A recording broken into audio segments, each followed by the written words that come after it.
Bapak Ibu Saudara, tema firman Tuhan yang saya bagikan pada sore hari ini adalah hati-hati dengan hatimu. Ya, saya kasih judul hati-hati dengan hatimu. Firman Tuhan tadi yang kita baca, Bapak Ibu Saudara, berkata, jagalah hatimu dengan segala kewaspadaan. Ya, dikatakan jagalah hatimu dengan segala kewaspadaan. Karena dari situlah terpancar kehidupan. Ya, maka saya beri tema, beri judul renungan kita firman Tuhan sore hari ini, hati-hati dengan hatimu. Ya, Bapak Ibu Saudara, kita perlu hati-hati perhatikan hati kita ini. Karena firman Tuhan katakan kita harus jaga hati kita. Bukan sekedar jaga, bahkan dikatakan dengan segala kewaspadaan. Ya, kalau saya bahasakan tadi dengan sangat hati-hati. Ya, kita perlu menjaga hati kita. Kenapa? Karena dikatakan Bapak Ibu Saudaraku bahwa dari hati kita lah terpancar kehidupan.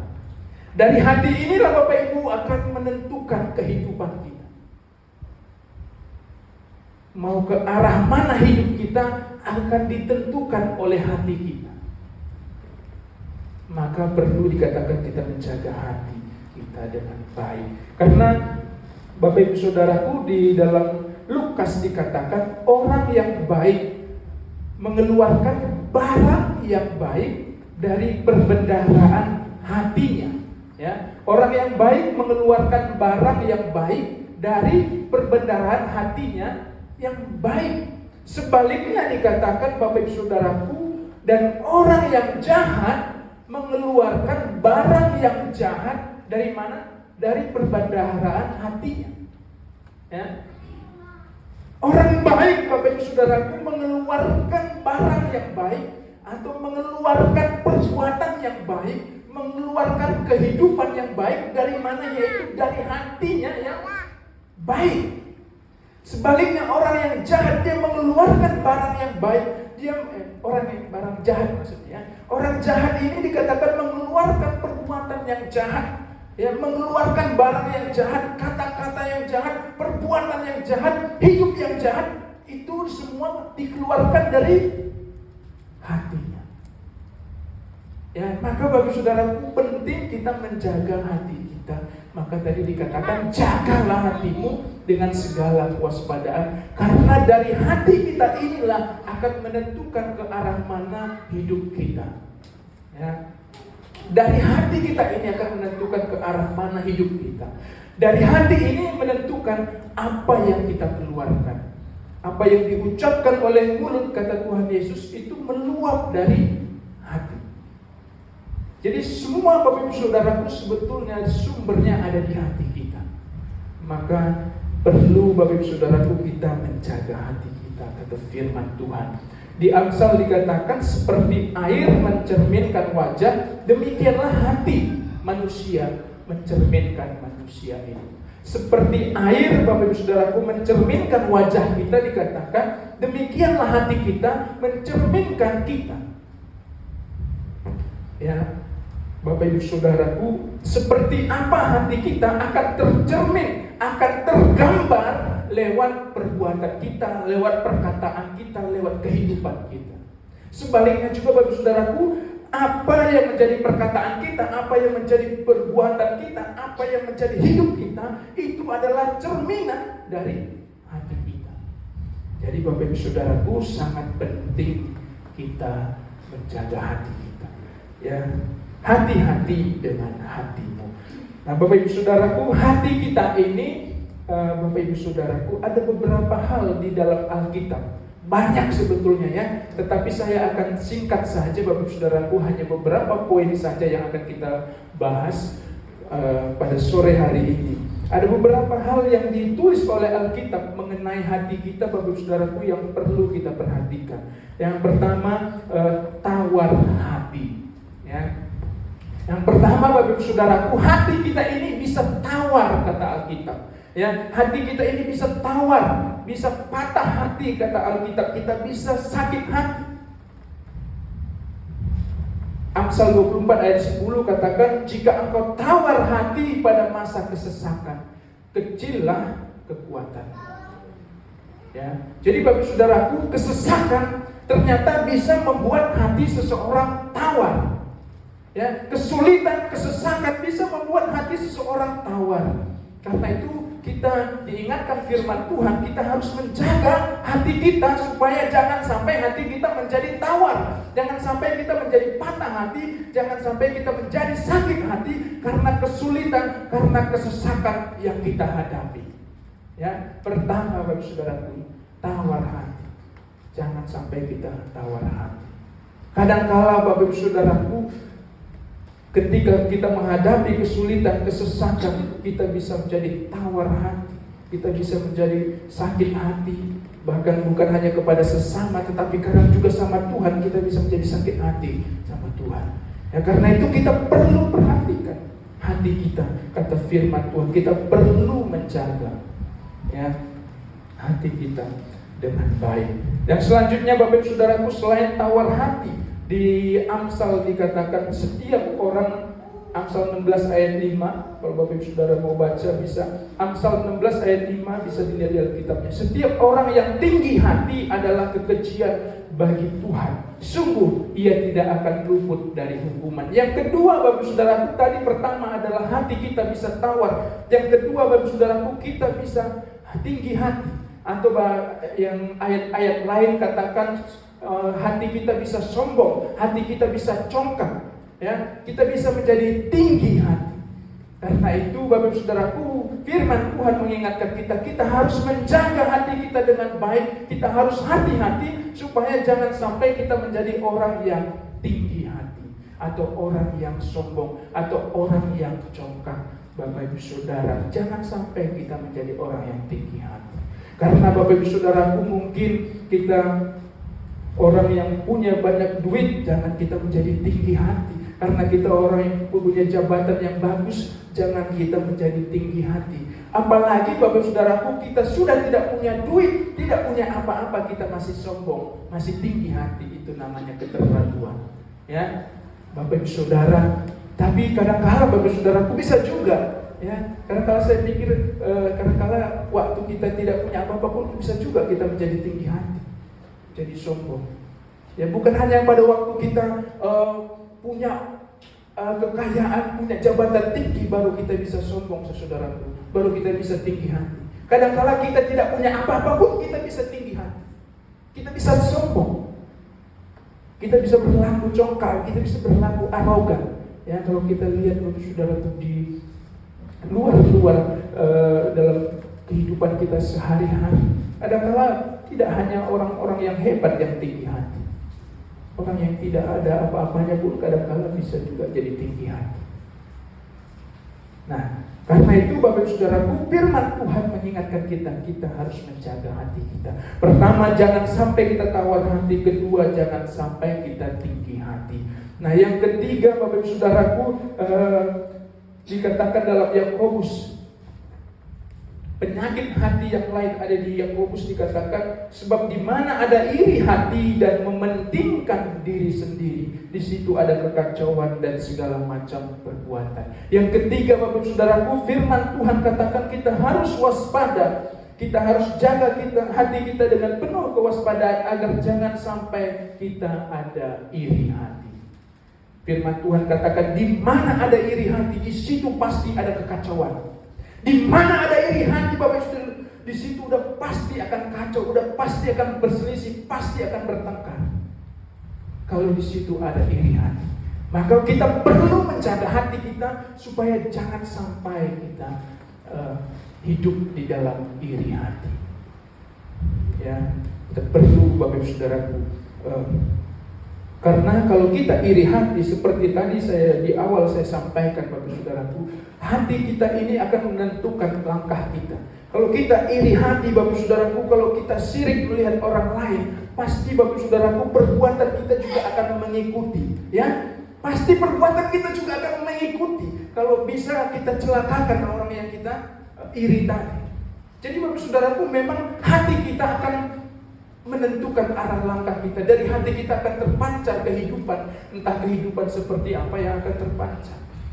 Maka kita perlu menjaga hati kita, Bapak Saudaraku. Jangan sampai ada iri hati di antara kita. Amin.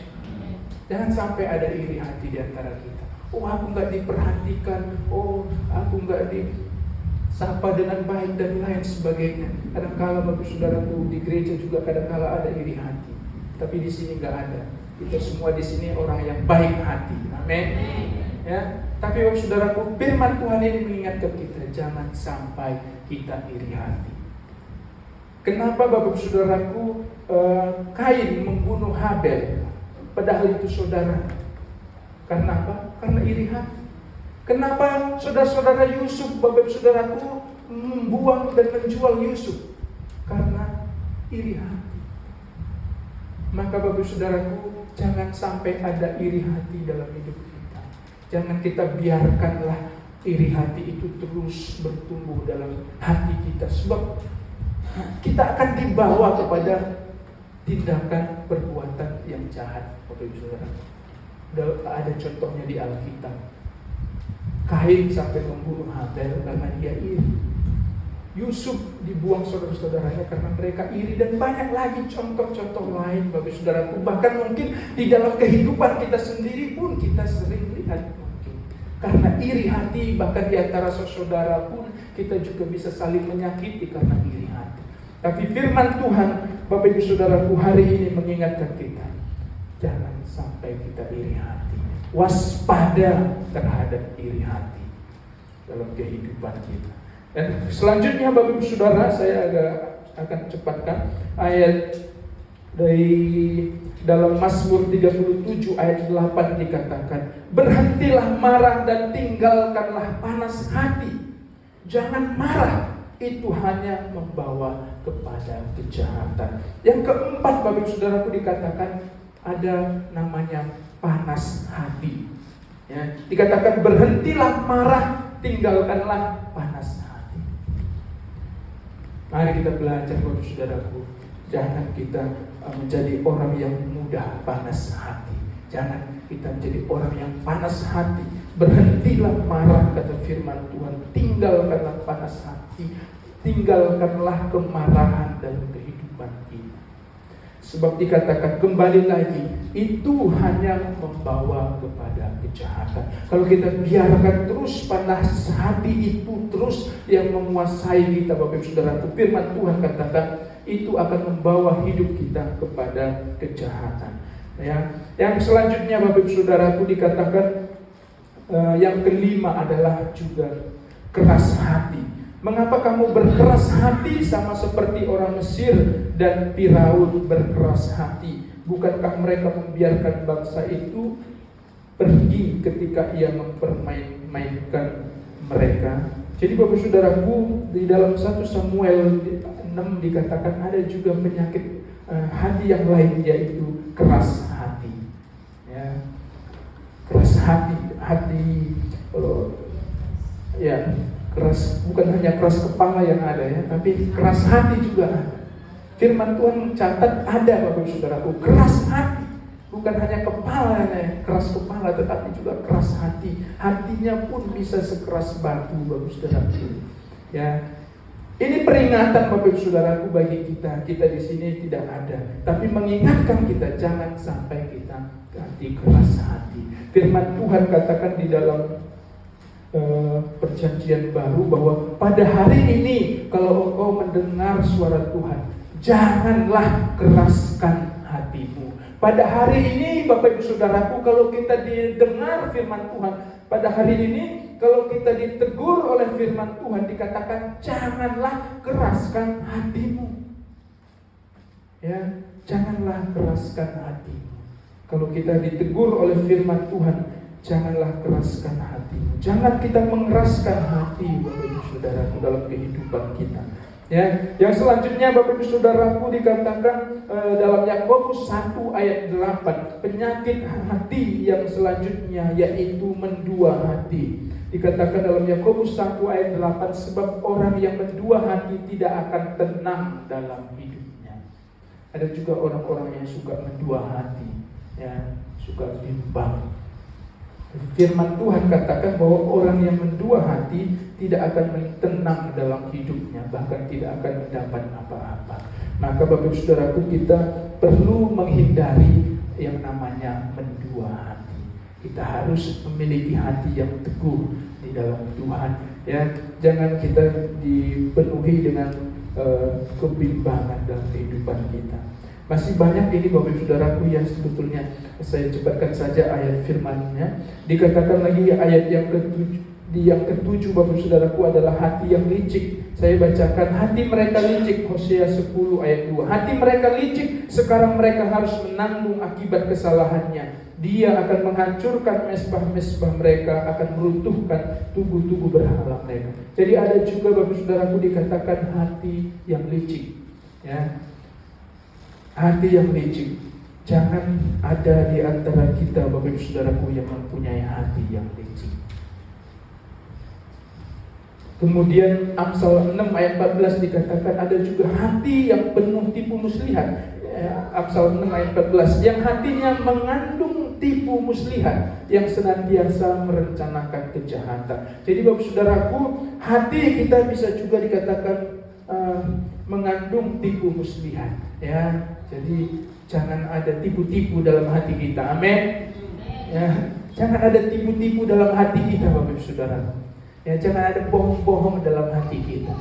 Ya, firman Tuhan itu bisa terjadi Bapak Saudaraku, maka kita diingatkan oleh firman Tuhan. Karena ada memang orang yang demikian. Ada memang orang yang hatinya dipenuhi dengan tipu muslihat, akal-akalan, bohong-bohongan, tipu-tipuan. Tapi Bapak Saudaraku, firman Tuhan mengingatkan kita supaya kita jangan sampai seperti itu. Mari kita menjaga hati kita, ya.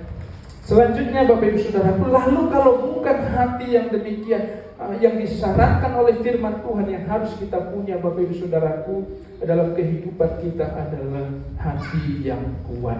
Lawan dari tawar hati Bapak Ibu Saudaraku, firman Tuhan katakan, nantikanlah Tuhan, kuatkan dan teguhkanlah hatimu. Ya, lawan daripada tawar hati Bapak Saudaraku, kita harus memiliki hati yang kuat. Ya, dalam kita menghadapi persoalan kesesatan Bapak Saudaraku, kita jangan mudah tawar hati kata firman Tuhan, tetapi sebaliknya dikatakan biarlah kita menguatkan hati kita, meneguhkan hati kita. Ya, jangan kita jadi tawar hati, tetapi dikatakan kuatkanlah, teguhkanlah hatimu. Itu yang harus kita miliki dalam kehidupan kita Bapak Ibu Saudaraku. Hati yang kuat di dalam Tuhan, hati yang teguh di dalam Tuhan, itu yang harus kita miliki. Jangan hati yang mudah tawar, ya. Selanjutnya Bapak Ibu Saudaraku adalah lawan dari tinggi hati, kita harus rendah. Dalam kehidupan kita, jangan kita memiliki hati yang sombong, tetapi biar kita belajar memiliki kerendahan hati. Amin Bapak Ibu Saudara. Biar kita semua belajar merendahkan hati. Bukan rendah diri, bukan minder, tetapi rendah hati. Nah, ini Bapak Ibu Saudaraku pelajaran kita seumur hidup. Tapi firman Tuhan mengingatkan kita hari ini. Maka kata firman Tuhan, kalau hari ini kita dengar firman Tuhan, jangan keraskan hatimu, terimalah. Firman Tuhan mengingatkan hari ini, mari kita rendah hati. Amin. Jangan kita terlalu tinggi hati. Apa sih yang bisa kita banggakan dalam hidup ini? Adapun yang kita banggakan, semua itu akan sia-sia kata firman Tuhan. Maka mari kita rendah hati. Apalagi tidak ada memang yang bisa kita banggakan. Mari kita Bapak Saudara belajar rendah hati dalam kehidupan kita. Nah, yang ketiga Bapak Saudaraku, masih banyak sebetulnya ya mengenai hati yang dibahas oleh firman Tuhan. Setelah saya persiapkan Bapak Saudaraku, ternyata saya pelajari banyak ayat-ayat Alkitab mengenai hati ini. Artinya Bapak Saudaraku bahwa di hadapan Tuhan, hati kita ini ternyata sangat penting di hadapan Tuhan. Ya, maka firman Tuhan katakan Tuhan itu melihat apa yang di dalam hati, manusia melihat apa yang di depan mata. Kita lihat dia orang baik, santun. Tetapi Tuhan lihat hati, Bapak Ibu Saudara.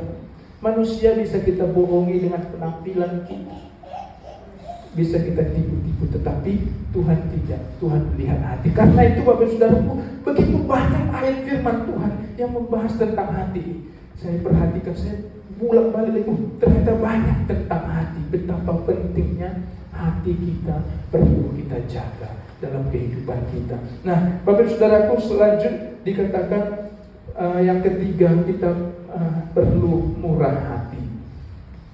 Kita perlu murah hati. Firman Tuhan katakan, hendaklah kamu murah hati sama seperti Bapamu adalah murah hati. Kalau kita mengaku kita ini anak-anak Tuhan, kalau kita mengaku kita punya Bapa di surga yang begitu murah hati terhadap kita, maka firman Tuhan katakan, hendaklah kita juga murah hati, kata firman Tuhan. Ya, Bapak Ibu Saudaraku, yang kemudian dalam Amsal dikatakan baik hati. Amsal 22 ayat 9 dikatakan, biarlah kita juga menjadi orang yang baik hati.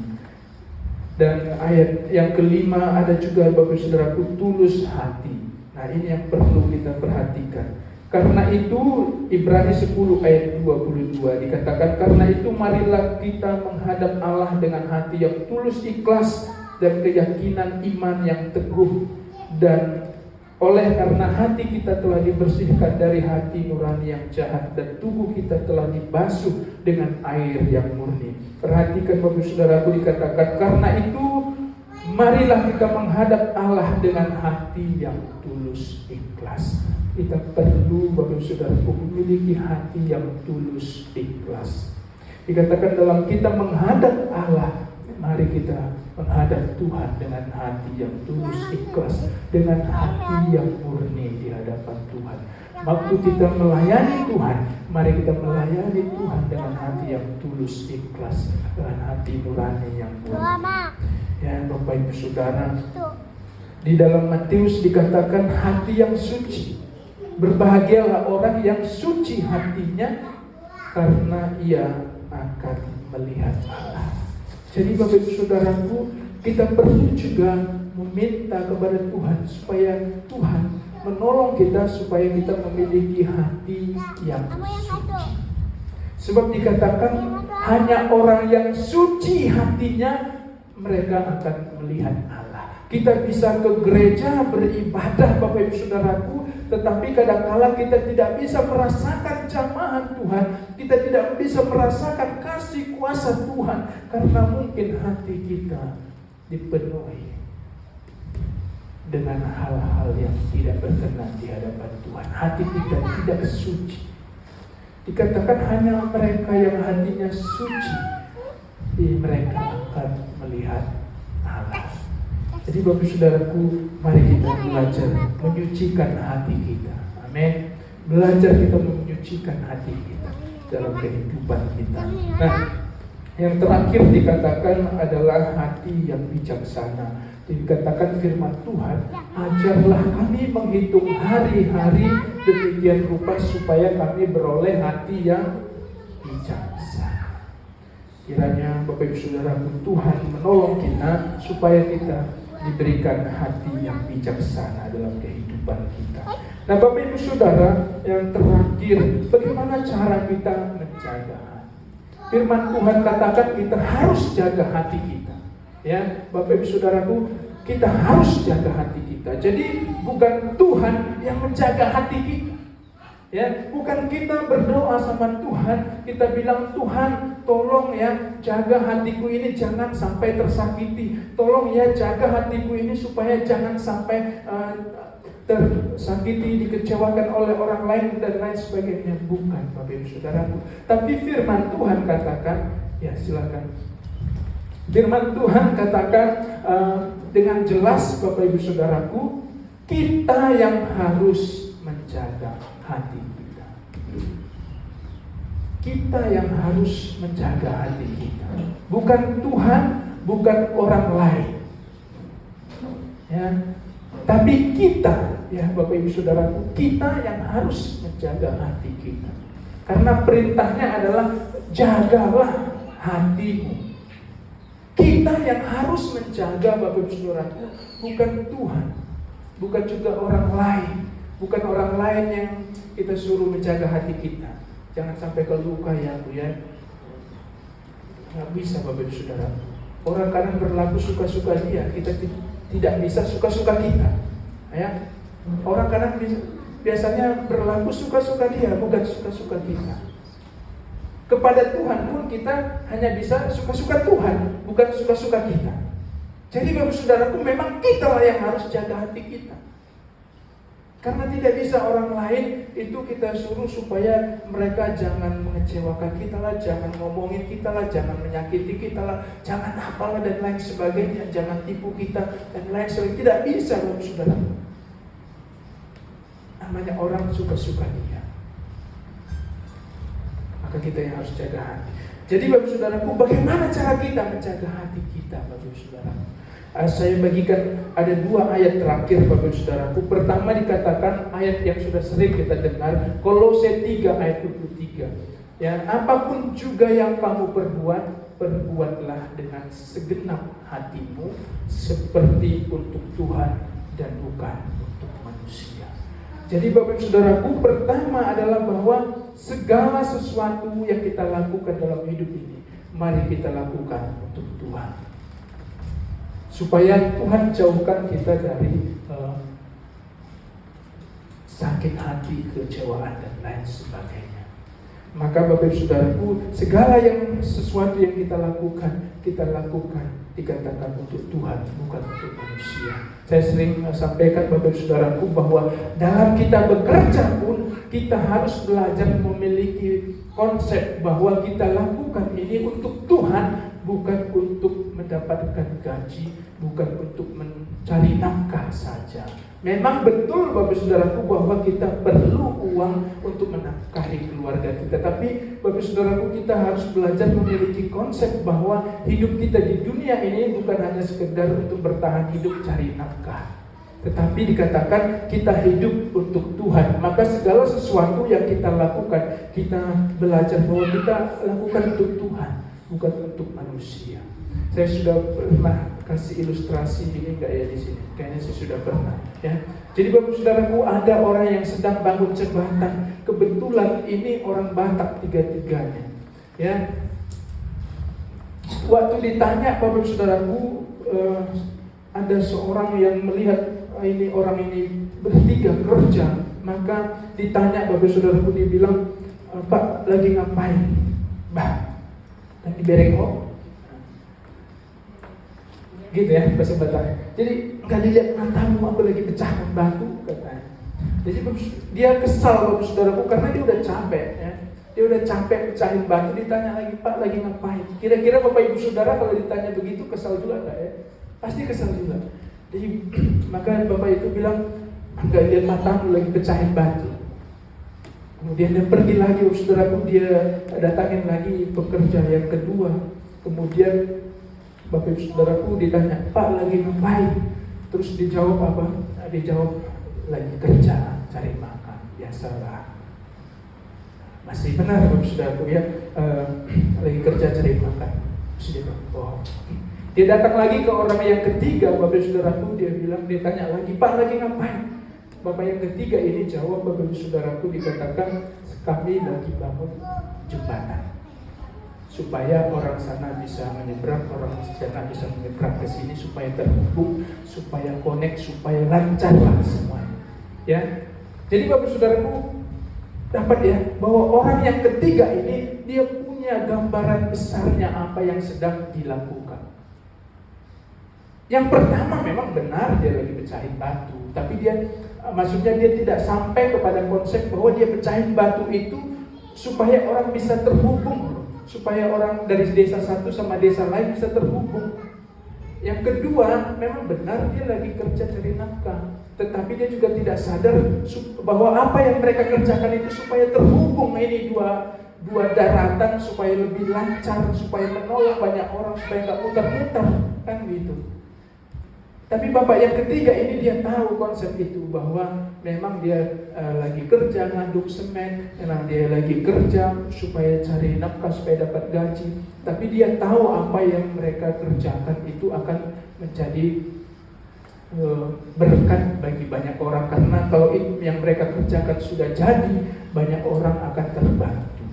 Jadi Bapak Saudara, dalam hidup kita sebetulnya juga seperti itu. Apapun yang kita lakukan, kata firman Tuhan, kita harus belajar bahwa kita lakukan untuk Tuhan. Ya, kita cari nafkah itu bukan artinya karena tanggung jawab kita sebagai kepala keluarga, tapi karena kita memang mau melakukan apa yang Tuhan katakan. Kita mau bekerja, kita mau berkarya dalam hidup kita.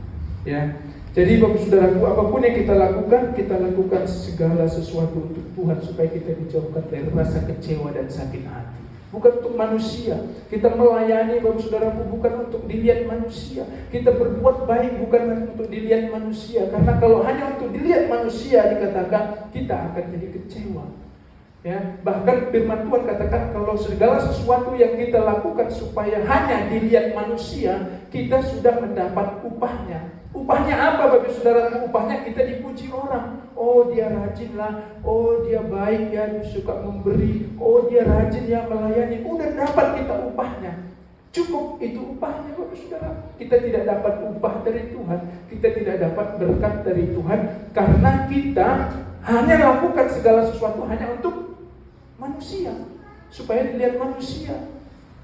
Maka firman Tuhan katakan, mari kita lakukan segala sesuatu seperti untuk Tuhan. Apapun yang kita lakukan seperti untuk Tuhan. Kita lakukan karena kita mau supaya Tuhan dipermuliakan. Ya, jadi kalau kita lakukan untuk Tuhan, seperti apapun respon orang, seperti apapun tanggapan orang, kita tidak akan mudah kecewa.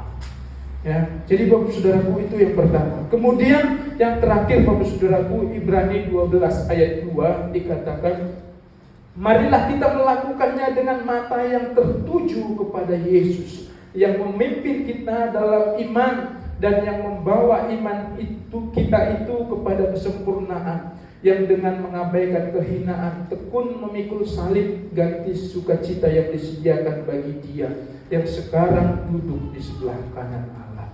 Yang kedua Bapak Saudaraku, ini yang perlu kita perhatikan, yaitu supaya dikatakan mari kita melakukannya dengan mata tertuju kepada Yesus. Apapun yang kita lakukan dengan mata tertuju kepada Yesus. Di dalam gereja Bapak Saudaraku, kita lakukan semuanya. Kita beribadah, mata kita tertuju kepada Yesus. Kita melayani, mata kita tertuju kepada Yesus. Hati kita tertuju kepada Yesus, bukan kepada manusianya Bapak Saudaraku. Sebab kalau mata kita ini tertuju kepada manusianya Bapak Saudaraku, banyak sekali ragamnya, banyak sekali kekecewaan yang akan kita terima. Sebab Bapak Saudaraku, bahkan di dalam gereja pun belum semuanya Bapak Saudaraku kita ini adalah Bapak Saudaraku, di dalam gereja itu pun sebetulnya firman Tuhan katakan masih lalang dan gandum itu masih sama-sama. Ya, kambing dan domba masih sama-sama. Nanti pada hari terakhir baru kita dipisahkan. Tapi pada masa di saat-saat ini Bapak Saudaraku, di gereja itu masih sama semuanya. Di gereja manapun tidak luput, masih ada yang kambing, masih ada yang domba, bahkan ada yang serigala berbulu domba. Ya, masih ada lalang, masih ada gandum. Bapak Saudaraku ya, masih ada semuanya di situ Bapak Saudaraku. Kapan kita dipisahkan? Nanti pada hari penghakiman. Maka Bapak Saudaraku, selama kita masih belum dipisahkan, ya mata kita tertujulah kepada Tuhan. Jangan kepada sesama kita, jangan kepada lalang, jangan kepada kambing yang bisa membuat kita kecewa, membuat kita tawar hati. Tapi kita tertuju kepada Tuhan saja. Ya, pendeta pun punya banyak kelemahan, Bapak Saudara. Jadi kalau kita cari yang sempurna tidak ada. Saya pun banyak kelemahan, kekurangan. Ya, maka mari mata kita tertuju kepada Yesus, bukan kepada manusia. Mata kita tertuju kepada Tuhan. Puji Tuhan Bapak Ibu Saudaraku, itu renungan firman Tuhan yang bisa saya bagikan sore hari ini. Mari kita menjaga hati kita dengan penuh kewaspadaan. Ya, jagalah hatimu dengan segala kewaspadaan, kata firman Tuhan. Dijauhkanlah dari kita tawar hati, tinggi hati, ya. Dijauhkanlah dari kita, Bapak Ibu Saudaraku, hati yang keras. Dijauhkanlah dari kita, Bapak Ibu Saudaraku, hati yang licik, panas hati, iri hati. Kiranya Tuhan menjauhkan, menolong kita supaya kita bisa menjauhkan itu dari hati kita. Tapi biarlah kita mengenakan hati yang kuat, kerendahan hati, kemurahan hati, kebaikan dan ketulusan hati yang suci, kata firman Tuhan. Semua yang baik dan yang benar, kata firman Tuhan, akhirnya pikirkanlah itu dalam hati kita. Puji Tuhan. Mari Bapak Ibu Saudaraku, kita bersyukur buat firman Tuhan. Kita memuji Tuhan sebelum kita akhiri dalam doa. Saya undang untuk pemain musik boleh maju ke depan, kita nyanyi puji Tuhan. Haleluya.